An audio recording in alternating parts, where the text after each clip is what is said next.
Hello friends, welcome to Lexi kitchen சமையல். Lexi kitchen சமையலுக்கு support பண்ணுற எல்லாருக்குமே ரொம்ப நன்றி.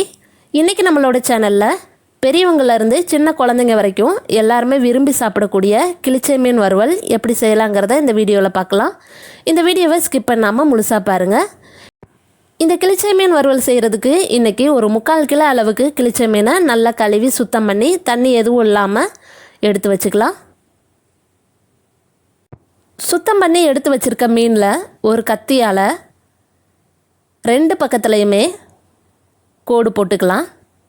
இந்த மாதிரி கட் பண்ணிக்கலாம். இந்த மாதிரி கட் பண்ணிவிட்டு நம்ம மசாலா தடவும் போது மீனில் உப்பு காரம் எல்லாமே நல்லா சார்ந்துருக்கும். இதே மாதிரி எல்லா மீனையுமே நம்ம கட் பண்ணி எடுத்துக்கலாம்.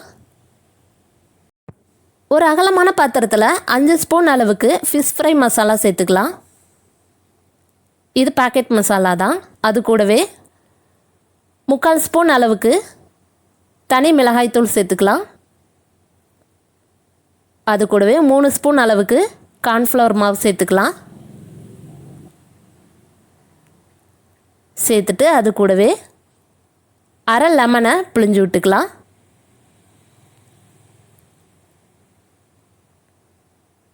அது கூடவே 2 ஸ்பூன் அளவுக்கு ஆயில் சேர்த்துக்கலாம். இன்றைக்கி நான் உப்பு சேர்க்கலை, ஏன்னா மீன் கழுவும் போதுமே உப்பு சேர்த்து தான் கழுவிருக்கு. அதோட ஃபிஷ் ஃப்ரை மசாலாலையுமே உப்பு இருக்கும். அதனால் பார்த்துட்டு தேவைப்பட்டால் மட்டும் சேர்த்துக்கலாம். இப்போ கொஞ்சம் கொஞ்சமாக தண்ணி சேர்த்துட்டு கட்டி எதுவும் இல்லாமல் மசாலாவை நல்லா மிக்ஸ் பண்ணிக்கலாம். ரொம்ப கெட்டியாகவும் இல்லாமல் ரொம்ப தண்ணியாகவும் இல்லாமல் நல்லா மிக்ஸ் பண்ணிக்கலாம்.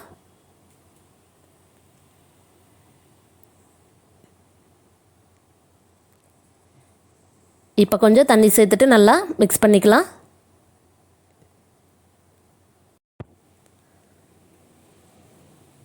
இப்போ கட்டி எதுவும் இல்லாமல் நல்லா மசாலாவை மிக்ஸ் பண்ணியாச்சு. இந்த மசாலாவை கழுவி சுத்தம் பண்ணி வச்சுருக்க மீனில் நல்லா அப்ளை பண்ணிக்கலாம். மீனில் எல்லா பக்கமுமே நல்லா தடவி விட்டுக்கலாம். மீனோட உள் பக்கத்துலையும் நல்லா தடவி விட்டுக்கலாம்.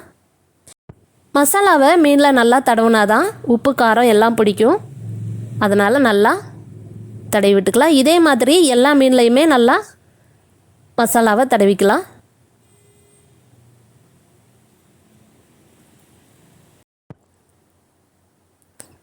இப்போ மீன் ஃபுல்லாக மசாலாவை தடவியாச்சு. அவ்வளோதான். இப்போ இந்தளவுக்கு நல்லா மசாலா தடவுனதுக்கப்புறமா ஒரு 20 நிமிஷம் போல் மீன் நல்லா ஊறட்டும். 20 நிமிஷம் கழிச்சிட்டு நம்ம மீனை பொரிச்சுக்கலாம். இப்போ ஒரு கடாயில் மீன் பொரிக்கிறதுக்காக ஆயில் சேர்த்துக்கலாம். ஆயில் சூடானதும் நாம் மசாலா தடவி வச்சுருக்க மீனை சேர்த்துக்கலாம். ஒவ்வொரு மீனாக சேர்த்துக்கலாம். அடுப்பை மீடியம் ஃப்ளேமில் வச்சுக்கோங்க. ஹை ஃப்ளேமில் இருந்தால் மீன் கரிஞ்சிரும். இப்போ மீன் சேர்த்ததுக்கப்புறமா ஒரு நிமிஷம் கழிச்சிட்டு நாம் மீனை திருப்பி போட்டுக்கலாம். மீன் வேகட்டும். இப்போ 1 நிமிஷம் போல் ஆகிருச்சு. நாம் மெதுவாக மீனை திருப்பி போட்டுக்கலாம். எல்லா மீனையுமே கரண்டி வச்சு திருப்பி விட்டுக்கலாம். 2 பக்கமுமே மீன் நல்லா வேகட்டும்.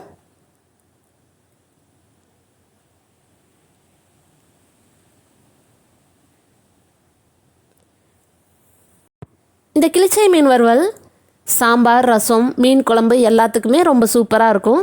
ஒரு தடவை ட்ரை பண்ணி பாருங்கள். இப்போ கொஞ்சம் கரண்டி வச்சு நல்லா நகர்த்தி விட்டுக்கலாம். மீன் நல்லா வேகட்டும்.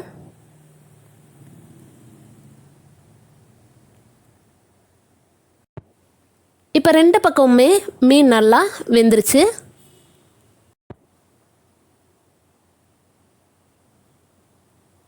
அவ்வளோதான். இந்த மீனை தனியாக எடுத்துக்கலாம். பாருங்கள் எவ்வளோ சூப்பராக கிளிச்சை மீன் வறுவல் ரெடியாக இருக்குன்னு. இந்த வீடியோ உங்களுக்கு பிடிச்சிருந்தா லைக் பண்ணுங்கள், ஷேர் பண்ணுங்கள். லெக்ஸி கிச்சன் சமையலுக்கு சப்ஸ்கிரைப் பண்ணுங்கள். தேங்க்ஸ் ஃபார் வாட்சிங்.